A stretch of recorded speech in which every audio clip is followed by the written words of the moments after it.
भारतवर्ष में अफीम की खेती का महत्व प्राचीन काल से एक औषधीय पौधे के रूप में जाना जाता है। इसे काला सोना भी कहा जाता है। विभिन्न प्रकार की गुणकारी औषधियों में उपयोग करने तथा विदेशी मुद्रा अर्जित करने का यह एक प्रमुख स्रोत है। अफीम द्वारा 40 से 42 प्रकार के उपक्षार यानी जिसे अल्कलाइड्स कहा जाता है वे निकाले जाते हैं। मुख्य रूप से मार्फिन, कोडीन, ट्रियोफेन, थियामीन व पापावेरिन निर्मित किया जाता है, जो कि बहुत से शारीरिक एवं मानसिक विकारों को निदान में प्रभावकारी पाया जाता है। यह पीड़ानाशक, संग्राहक, आनंददायक, निद्राजनक तथा उत्तेजक होता है। इसके अलावा इसका उपयोग हृदय रोग, मस्तिष्क विकार, खांसी, श्वसन, दांत दर्द, पेचिश, रक्तचाप इत्यादि विकारों के उपचार में भी किया जाता है। अफीम के बीज को पोस्ता या खसखस के नाम से जाना जाता है। इसका उपयोग खाद्य, बीज व तेल के रूप में भी किया जाता है।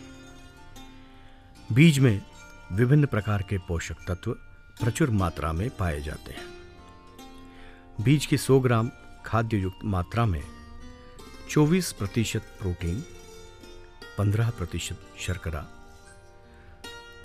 54% वसा तेल, 1.5 से 2% खनिज लवण तथा 648 किलो कैलोरी ऊर्जा प्राप्त होती है। इसके अलावा डोडा छिलका या भूसी से भी उपक्षार यानी अल्कलॉइड निकाला जाता है और औषधि के रूप में उपयोग किया जाता है। अफीम का निर्यात करके विदेशी मुद्रा अर्जित कर देश की आर्थिक स्थिति सुदृढ़ करने में सहयोग भी मिलता है। अब इसके क्षेत्रफल और वितरण की बात हम करते हैं। भारतवर्ष में इसकी खेती 3 राज्यों मध्य प्रदेश, राजस्थान तथा उत्तर प्रदेश के कुछ सीमित क्षेत्रों में की जाती है। इसकी खेती मध्य प्रदेश के रतलाम, उज्जैन, मंदसौर, नीमच जिलों में, राजस्थान के प्रतापगढ़, चित्तौड़गढ़, झालावाड़ एवं बांसवाड़ा जिलों में तथा उत्तर प्रदेश के बाराबंकी, फैजाबाद, लखनऊ, रायबरेली, बरेली, बदायूं, आजमगढ़ तथा गाजीपुर जिले के सीमित क्षेत्रों में की जाती है।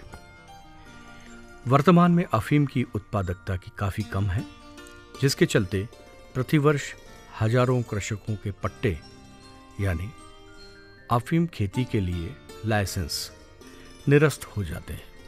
इन समस्याओं का निराकरण करके अफीम की उत्पादकता को बढ़ाने के लिए राजमाता विजया राजे सिंधिया कृषि विश्वविद्यालय ग्वालियर की इकाई द्वारा उद्यानिकी महाविद्यालय मंदसौर, महाराणा प्रताप कृषि विश्वविद्यालय उदयपुर एवं नरेंद्र देव कृषि एवं प्रौद्योगिक विश्वविद्यालय फैजाबाद में भारतीय कृषि अनुसंधान परिषद के सहयोग से संचालित अखिल भारतीय समन्वित औषधीय एवं सुगंधित फसल परियोजना के अंतर्गत अनुसंधान कार्य किया जा रहा है। इन अनुसंधान केंद्रों पर किए गए वैज्ञानिक परीक्षणों को एवं कृषकों के खेतों पर किए गए प्रदर्शनों के अनुभवों के आधार पर कृषक उपयोगी अनुशंसाओं का विवरण यहाँ प्रस्तुत किया जा रहा है।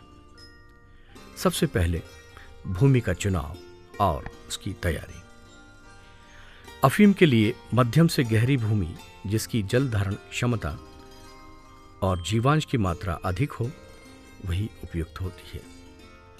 2-3 बार आड़ी खड़ी जुताई कर 2 बार बखर चलावें तथा बाद में पाटा चलाकर मिट्टी भुरभुरी कर लें।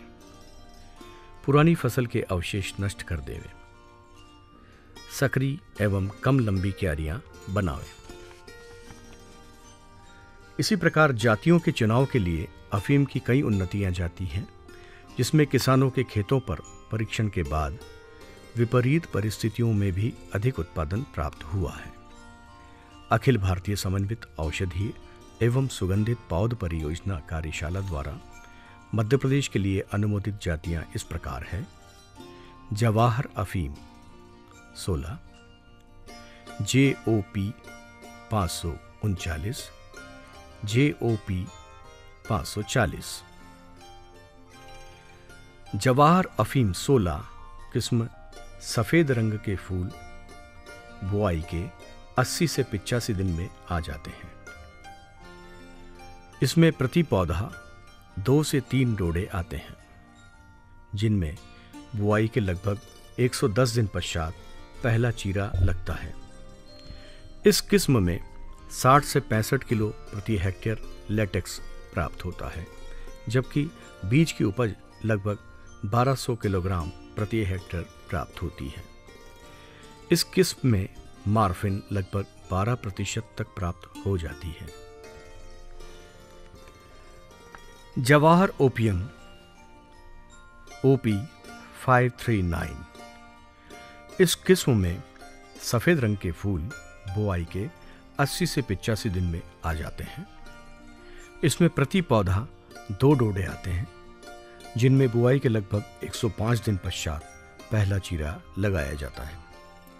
इस किस्म में लगभग 55 से 60 किलो प्रति हेक्टेयर लेटेक्स प्राप्त होता है, जबकि बीज की उपलब्ध मात्रा 1200 किलोग्राम प्रति हेक्टेयर प्राप्त होती है। इस किस्म में मार्फिन लगभग 14% तक प्राप्त हो जाती है। जवाहर ओपियम 540, इस किस्म में सफेद रंग के फूल बुआई के 85 से 90 दिन में आ जाते हैं। इसमें प्रति पौधा 2 डोडे आते हैं, जिनमें बुआई के लगभग 110 दिन पश्चात पहला चीरा लगाया जाता है।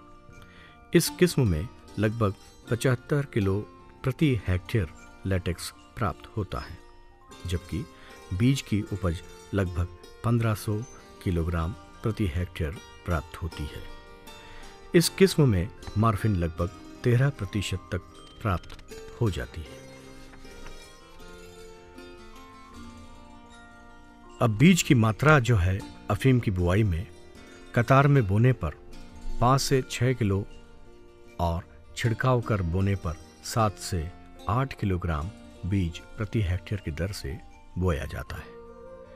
बीज का उपचार: 2 ग्राम डायथेन M45 एवं 1 ग्राम बेविस्टिन या क्लेक्सिल या एप्रॉन 35 SG 6 ग्राम प्रति किलो बीज की दर से उपचारित किया जाना चाहिए। बोनी के समय अक्टूबर माह के अंतिम सप्ताह से नवंबर के प्रथम पखवाड़े तक, जब 20 से 25 डिग्री सेल्सियस तापमान हो जाए, तब बोनी करना अच्छा माना गया है। बोनी की विधि: अफीम की बोनी कतारों में करें। कतारों से कतारों की दूरी 30 सेंटीमीटर, क्यारियों में मेड़ के पास एक रस्सी लंबाई में खींचें। बीज नीचे हाथ रखकर रस्सी के सहारे डालें एवं रस्सी 30 सेंटीमीटर पर बदलें। खाद एवं उर्वरक: 20 से 30 गाड़ी पकी गोबर खाद प्रति हेक्टेयर डालें। सनई अथवा मूंग या चावल की हरी खाद डालना बहुत अच्छा माना जाता है। 150 किलो नत्रजन, 70 किलो स्फुर एवं 45 किलो पोटाश की आवश्यकता होती है। बोते समय नत्रजन की आधी मात्रा, स्फुर एवं पोटाश की पूरी मात्रा देना चाहिए। साथ ही 25 किलो जिंक सल्फेट तथा 30 से 40 किलोग्राम गंधक प्रति हेक्टेयर अवश्य डालें। नत्रजन की आधी मात्रा 35 से 40 एवं 60-65 दिन बाद बराबर 2 भागों में विभाजित कर डालें। इसमें ज़्यादा नत्रजन न दें, क्योंकि अधिक नत्रजन से बीमारियों का प्रकोप भी बढ़ जाता है। सिंचाई के लिए बोवनी के बाद तुरंत सिंचाई दें। अच्छे एवं समान अंकुरण के लिए 5-6 दिन बाद हल्की सिंचाई यानी गलवन इसको जरूर दें। इसके बाद 12 से 15 दिन के अंतराल पर सिंचाई देते रहना चाहिए। कली अवस्था, फूल अवस्था एवं डोडा अवस्था पर सिंचाई अवश्य करें। उगलावण चीरा लगाने के 5 से 7 दिन पहले देवें। भारी जमीन में चीरे के बाद सिंचाई न दें। हल्की जमीन में 2 या 3 चीरे के बाद हल्की सिंचाई करें। पानी की कमी को देखते हुए ड्रिप के द्वारा सिंचाई कर देना अच्छा माना गया है। छनाई, निंदाई और गुड़ाई, इस प्रकार की शस्य क्रियाओं से अफीम की फसल बहुत अच्छी होती है। पहली छनाई, निंदाई एवं गुड़ाई 20 से 25 दिन बाद तथा दूसरी छनाई, निंदाई, गुड़ाई 35 से 40 दिन बाद करें। छनाई में रोगग्रस्त, कीटग्रस्त, पीले व अविकसित छोटे पौधे अवश्य निकाल दें। अंतिम छनाई 50 से 55 दिन के बाद पौधे से पौधे की दूरी 8 से 10 सेंटीमीटर रखें। अच्छी उपज हेतु 3.5 से 4 लाख पौधे रहना चाहिए। छनाई में निकले गए पौधे को मेड़ पर न छोड़ें, इन्हें गड्ढे में दबा दें। अफीम में रासायनिक खरपतवार नियंत्रण के लिए आइसोप्रोटेरॉन 375 ग्राम सक्रिय तत्व प्रति हेक्टेयर की दर से 800 से 1000 लीटर पानी में घोलकर बनाकर बोनी के तुरंत बाद छिड़काव किया जा सकता है। अफीम में रोग प्रबंधन के लिए विशेष ध्यान देना होता है। अफीम पर अनेक रोगों का आक्रमण होता है, जिससे उपज में बहुत भारी कमी हो जाती है। मृदुरोमिल आसित यानी डाउनी मिल्ड्यू, अफीम उगाने वाले क्षेत्रों में डाउनी मिल्ड्यू, काली मिक्सी से बहुत हानि होती है। रोग का प्रकोप पौधावस्था से लेकर फल आने तक रहता है। सबसे ज्यादा हानि इस फसल पर तब होती है जब रोग का प्रकोप पौधों की छनाई के बाद होता है। उस समय किसान को रोगी पौधों की छनाई करना ही पड़ती है, क्योंकि वे पौधे अफीम नहीं दे पाते। इससे पौध संख्या कम हो जाती है। रोग के भयंकर प्रकोप की दशा में अफीम की मात्रा एवं दानों में भारी कमी हो जाती है। इस रोग के लक्षण के बारे में हम जानते हैं। रोग का प्रकोप फसल पर किसी भी अवस्था में हो सकता है। इस रोग का संक्रमण 2 तरह से होता है। प्राथमिक संक्रमण में रोग से प्रभावित पौधों की पत्तियां पीली पड़कर मुड़ जाती है, पौधों की पैदावार रुक जाती है तथा पत्ती के निचली सतह पर फफूंद दिखाई देती है। द्वितीय संक्रमण आमतौर पर तब होता है जब पौधे लगभग 1 माह के हो जाते हैं। इससे पत्तियों पर भूरे या काले धब्बे बन जाते हैं। ये धब्बे बड़े हो जाते हैं और नीचे की पत्तियों पर फैल जाते हैं। इस रोग से प्रभावित फसल की बढ़वार कम हो जाती है, डोडों का विकास नहीं होता है, और अगर पौधे पर डोडे आते भी हैं तो आकार में बहुत छोटे हो जाते हैं। इसका प्रबंधन इस प्रकार किया जाए। स्वस्थ तथा प्रमाणित बीज बोनी के लिए उपयोग में लाएं।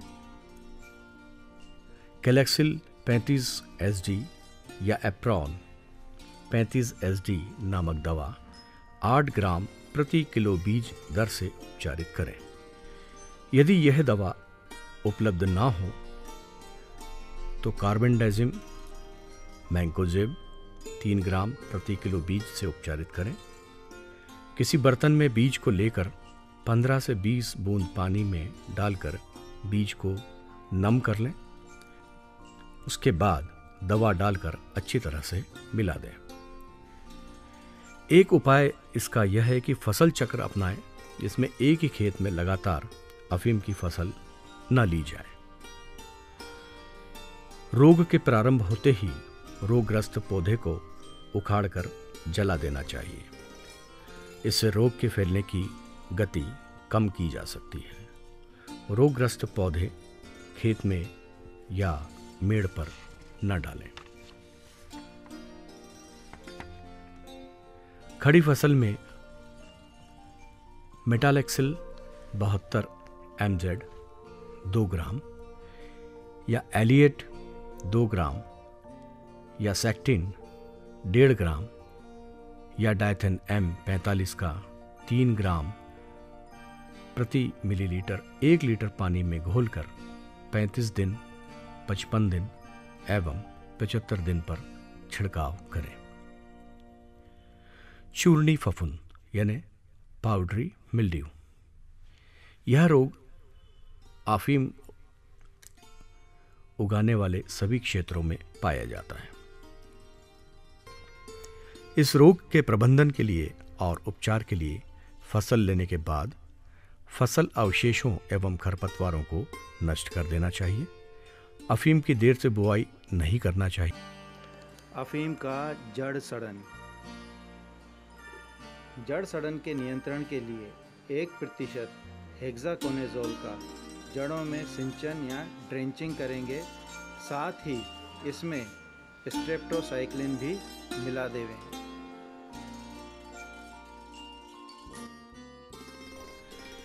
अफीम की फसल में कीट का प्रबंधन। भूमिगत कीट जिसे दीमक एवं कटवा इल्ली। भूमिगत कीट के अंतर्गत वे कीट आते हैं जो भूमि में रहकर अफीम के पौधों की जड़ों को क्षति करते हैं। इसमें दीमक एवं कटवा इल्ली प्रमुख हैं। ये कीट पौधों की जड़ें काटकर क्षति पहुंचाते हैं। इस प्रकार के कीटों के नियंत्रण के लिए ऐसे रासायनिक कीटनाशकों का चयन करें जो लंबे समय तक भूमि में अपना प्रभाव बनाए रखें। अफीम फसल में दीमक और कटवा इल्ली की रोकथाम के लिए क्लोरोपाइरीफॉस चूर्ण या दानेदार फ्यूराडॉन 3G या कीटॉफ 4 या फोरेट 10G 1.5 से 2 किलोग्राम प्रति 10 RE का आक्रमण हो गया है तो क्लोरोपाइरीफॉस 20 EC का 1500 से 2000 मिलीलीटर दवा सिंचाई के पानी के साथ बूंद बूंद कर टपका कर दें। अफीम का थ्रिप्स यानी तेला। इसके लक्षण में मुख्य रूप से छोटे डोडे अवस्था में नुकसान करते हैं। तेला डोडे पर छोटे छोटे काले धब्बे हो जाते हैं। एक और कीट जो अफीम की फसल को नुकसान पहुंचाता है वो है मोला। अफीम का मोला यानी जिसको एफिड हम कहते हैं। इसके लक्षण इस प्रकार हैं कि छोटे कद वाला कीट है जो अफीम की पत्तियों और डंठल को निचली सतह पर रहकर रस चूसता है। इसके प्रबंधन के लिए नाइट्रोजन युक्त उर्वरकों का अधिक उपयोग या इस्तेमाल न करें। जब एक पत्ती पर 3 से 4 मोला दिखाई दें, इमिडाक्लोरोपिड 5 मिलीलीटर 15 लीटर पानी में घोलकर छिड़काव करें। डोडे की इल्ली। इस इल्ली का प्रकोप पुष्प अवस्था से शुरू होकर बहुत छोटे डोडे पर यह अंडे देती है। इन अंडों में इल्लियां निकलकर कुछ दिन ऊपरी सतह पर रहने के बाद डोडे के अंदर प्रवेश कर जाती है और इससे ये दानों को भी खाती है। इस तरह के डोडे से अफीम कम निकलती है। साथ ही इसकी विष्ठा से दानों में कालापन आ जाता है। इसके प्रबंधन के लिए सबसे पहले गर्मियों में यदि हम गहरी जुताई करें तो बहुत अच्छा नियंत्रण हो सकता है। पुष्प की पंखुड़ियां गिरने के बाद या डोडे पर 1-2 इल्ली दिखाई देने पर ट्राइजोफॉस व किनोलफॉस 2 मिलीलीटर प्रति लीटर पानी में के मान से छिड़काव अवश्य करें। इसके अतिरिक्त खड़ी फसल नीम के बीजों के पाउडर बायो नीम गोल्ड का 5% घोल का छिड़काव करें। पाले से बचाव की विधियां। जिस क्षेत्र में पाले का प्रकोप होता है उस क्षेत्र में अफीम फसल के पहले से नुकसान अधिक होता है। अफीम नाजुक एवं संवेदनशील फसल होने के कारण पौधे में पाले से बचाना बहुत ही आवश्यक हो जाता है। इसके लिए पहले से ही सचेत होना चाहिए। पौधे को पाले से बचाने के लिए कई विधियां अपनाई जा सकती है, जैसे कि वायुरोधी पौधे लगाना। अफीम फसल की उत्तर पश्चिम दिशा में वायुरोधी पौधों को वृक्षावली या अफीम से ऊंची फसलें लगाने से भी पाले से बचाव किया जा सकता है। दूसरा एक तरीका होता है सिंचाई द्वारा। अफीम फसल को सिंचाई द्वारा तर रखने से तापमान आधा से 2 डिग्री सेल्सियस बढ़ाया जा सकता है, जिससे पौधे के ऊपर पाले का असर कम से कम होता है। इसलिए जब पाला गिरने की संभावना हो तब अफीम की फसल में सिंचाई अवश्य कर देनी चाहिए।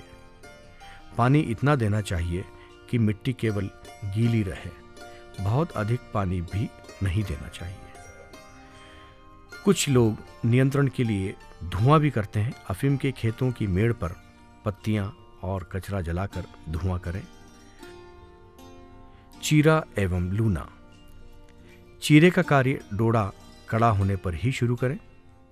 चीरा दोपहर बाद तापमान ज्यादा एवं नमी कम हो तब किया जाना चाहिए। बादल वाले दिनों में चीरा लगाने पर अफीम कम निकलती है। लूना बहुत सुबह जब हवा में नमी ज्यादा हो और तापमान कम हो तभी करें। साधारण रूप से सूर्योदय के पहले से 10 बजे तक का समय इसके लिए सर्वोत्तम माना गया है। चीरा और लूना में सावधानियां जरूर बरतें। चीरा लगाने के समय 12 से 2 बजे के बीच जब तापमान अधिक हो और वातावरण शुष्क हो तब चीरा लगाना चाहिए। इस प्रकार 4 से 5 कैप्सूल के चारों तरफ लगाना चाहिए। लूना सूर्योदय से पहले शुरू करके 10 बजे पूर्व जब हवा में नमी ज्यादा हो तथा तापमान कम हो अवश्य पूरा कर लेना चाहिए। जहां तक अफीम की उपज का सवाल है, भारत का औसत उत्पादन लगभग 56 किलो अफीम प्रति हेक्टेयर है। उपरोक्त वैज्ञानिक कास्ट से 65 से 80 किलो अफीम का उत्पादन किया जा सकता है। 10 से 12 क्विंटल बीज एवं 8 से 9 क्विंटल डोडा चूरा प्रति हेक्टेयर प्राप्त होता है।